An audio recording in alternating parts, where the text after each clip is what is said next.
हमारे चैनल। आप देख रहे हैं शी टॉक एक्सपर्ट और मैं हूं हेल्थ एजुकेटर मेघा। आज हम बात करने वाले हैं फ्रेंड, ब्लीडिंग आफ्टर सेक्स।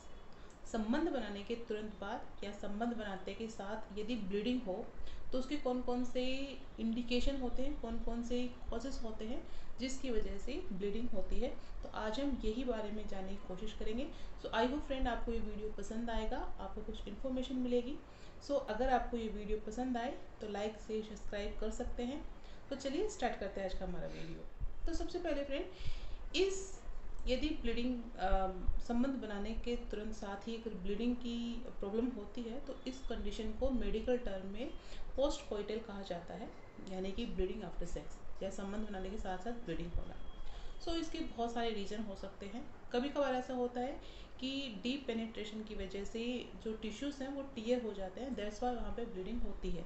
तो सामान्यतः टिश्यूज़ अगर टियर होते हैं तो सामान्यतः महिलाओं को इस वजह से कभी कभार है ना, कभी कभार जो ब्लीडिंग है वो सामान्य बात है। बट कई बार क्या होता है कि और उसके अलावा भी कुछ ऐसे कॉजेज होते हैं जिसकी वजह से महिलाओं को ब्लीडिंग होती है। तो हम उन्हीं के बारे में आज जानने की कोशिश करेंगे। तो देखिए फ्रेंड, जो ब्लीडिंग है वो उसको जो कॉजेज हैं उसको हम दो तरीके से डिवाइड कर सकते हैं कि ब्लीडिंग विद पेन और ब्लीडिंग विदाउट पेन, क्योंकि इन दोनों के जो कॉजेज़ के हैं वो थोड़े अलग अलग हैं। कई बार ऐसा होता है कि कभी कभार होता है तो हम उसमें कुछ ऐसे कॉजेज होते हैं जो विदाउट पेन है। सो वो बताऊंगी आफ्टर आपके कि आपको कब ये डेंजरस हो सकता है, तो वो बताऊंगी। वो विद पेन है, ठीक है। तो सबसे पहले बात करते हैं फिर विदाउट पेन की। जब यदि महिलाओं को ब्लीडिंग होती है, सो उसमें ब्लीडिंग हो रही है फ्रिक्शन के साथ में कभी कभार और उसके साथ में आपको पेन नहीं है, तो वहाँ पे थोड़ा में घबराने की ज़रूरत नहीं होती है, क्योंकि उसके पीछे कुछ कॉमनली कारण होते हैं। सो जैसे प्रेगनेंसी हो गई, कभी कभार प्रेगनेंसी में इम्प्लांटेशन में ब्लीडिंग होना आम बात होता है। तो यदि ये कभी कभार अगर स्पॉट दिखाई देता है, कभी कभार ब्लीडिंग होती है, तो वो एक नॉर्मल बात है, तो वहाँ पे हमें घबराने की ज़रूरत नहीं होती है। सेकंड है उन महिलाओं को जिनको आईयूडी इंसर्ट की हुई है, जिन्होंने, ठीक है, जो कॉन्ट्रासेप्टिव आईयूडी होते हैं, जो फोपटी वगैरह होते हैं, तो कई कबार वहाँ पे भी जो ब्लीडिंग होने के चांसेस होते हैं। तो जिन महिलाओं ने आईयूडी जो डिवाइसेस लगवा रखे हैं, तो वहाँ पे उन महिलाओं को कभी कभार ब्लीडिंग होने के चांसेस होते हैं। ओके, नेक्स्ट वन है फ्रेंड कि जो महिलाएं कॉन्ट्रासेप्टिव पिल्स यूज कर रही हैं, तो उन महिलाओं को भी कभी कभार ब्लीडिंग होने के चांसेस होते हैं, तो वहाँ पे भी हमें घबराने की ज़रूरत नहीं होती है। नेक्स्ट है फ्रिक्शन के दौरान या डीप फ्रिक्शन करने से जो टिश्यूज़ जो रप्चर होते हैं, तो उनकी वजह से भी कभी कभार ब्लीडिंग देखने को मिलती है।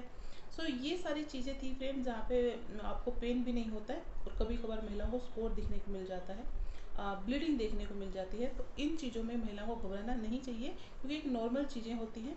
तो ये नॉर्मल कॉजेज है जिसकी वजह से ब्लीडिंग होती है। बट फ्रेंड कई कबार ऐसा होता है कि ये तो कॉमन कॉजेज है, बट इसके अलावा भी महिलाओं को ब्लीडिंग होती है। सो वहाँ पे महिलाओं को थोड़ा चौकन्ना होने की ज़रूरत है। सो यदि महिलाओं को आपको अगर ब्लीडिंग के साथ पेन हो रहा है, सेक्स के दौरान अगर पेन भी हो रहा है और रेगुलर आपके एक्यूट पेन हो रहा है और साथ में आपको ब्लीडिंग हो रही है, तो उसके कुछ अलग कॉजेज होते हैं। वो कुछ मेडिकल कंडीशंस हो सकती हैं, उसके बारे में हम बात करते हैं। फ्रेंड, फाइब्रॉइड, जिन महिलाओं को जो सर्विक्स का फाइब्रॉइड है या फिर यूट्रस में फाइब्रॉइड है या पेल्विक के इंटरनल जो फाइब्रॉइड हैं, तो वो भी कभी कभार महिलाओं को पेन क्रिएट करती हैं और वहाँ पे एक डार्क रेड कलर का जो ब्लड है वो भी कई कभार डिस्चार्ज में आता है। तो यदि किसी महिला को फाइब्रॉइड है, नॉन कैंसर फाइब्रॉइड, जहाँ पे जो सेल्स हैं वो बहुत ही रैपिडली मल्टीप्लाई करती हैं, बहुत ही रैपिडली ग्रोथ करती हैं, महिलाओं को ब्लीडिंग हो सकती है। नेक्स्ट वन है फ्रेंड एंडोमेट्राइटिस। एंडोमेट्राइटिस यूट्रस की एक लाइनिंग होती है जो कि अपनी जो लाइनिंग होती है उससे बाहर की साइड में, यूट्रस के बाहर की साइड में डेवलप होती है। दैट्स ये एक काफ़ी सीवियर कंडीशन होती है। यहाँ पे इनफर्टिलिटी तक की भी प्रॉब्लम आ सकती है, जो बहुत पेन करती है। ख़ास तौर पे जो संबंध बनाते टाइम भी ये बहुत प्रॉब्लमेटिक हो सकती है। तो एंडोमेट्राइटिस भी बहुत सारी महिलाओं में देखा जाता है कि एंडोमेट्राइटिस की वजह से भी वहाँ पे ब्लीडिंग होने के चांसेस होते हैं। नेक्स्ट वन है फ्रेंड एसटीआईज। सेक्सुअल ट्रांसमिटेड इन्फेक्शंस, ऐसे इन्फेक्शन जो सेक्सुअल ट्रांसमिट होते हैं, या ऐसे इन्फेक्शंस जो ऐसे डिजीज जो महिलाओं को सेक्सुअल्स होती हैं। सो इन यहाँ पे भी इन कंडीशंस में फ्रेंड्स देखा जाता है कि पस आ सकता है, महिलाओं को ज़्यादा गीलापन रह सकता है, और कई कभार पानी जैसा डिस्चार्ज भी होता है, और कभी कभार महिलाओं को ब्लीडिंग भी होती है। तो ये सारे रीजंस थे फ्रेंड, ये बहुत सीवियर हो सकते हैं, और अगर आपकी इंटरनल अल्सर है तो ये सारी चीज़ें बहुत प्रॉब्लमेटिक हो सकती हैं। तो यदि आपको पेन है, एक्यूट पेन है, आप बेयर नहीं कर पा रही हैं, तो कई कभार आप, सो फ्रेंड ये सारी चीज़ें आपको इंडिकेशन करती हैं कि आपको कोई मेडिकल कंडीशन है। तो जितनी जल्दी हो सके अपने डॉक्टर की राय लीजिए, अपने एक्सपर्ट से पता कीजिए। तो आई होप फ्रेंड आपको कुछ इन्फॉर्मेशन मिली होगी। आज के लिए इतना ही, कल फिर मिलते हैं, तब तक अपना ध्यान रखिए।